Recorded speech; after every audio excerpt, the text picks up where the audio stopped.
नियतं संगरहितम् अरागद्वेषतः कृतम्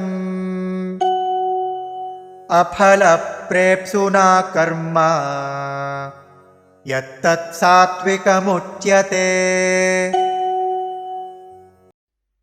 नियतं संगरहितं अरागद्वेषतः कृतम् अफल प्रेप्सुना कर्म यत् तत् सात्विकम् उच्यते।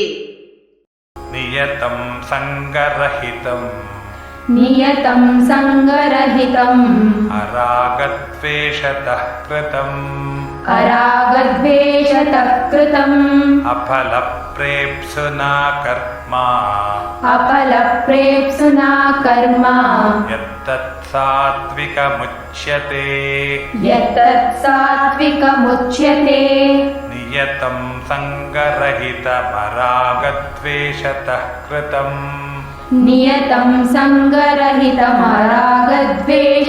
कृतम्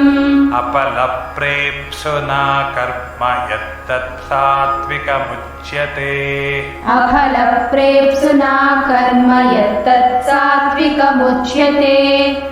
नियतं संगरहितमरागद्वेषतः कृतम् अफलप्रेप्सुना कर्म यत्तत् सात्विकमुच्यते। नियतं संगरहितमरागद्वेषतः कृतम् अफलप्रेप्सुना कर्म यत्तत् सात्विकमुच्यते।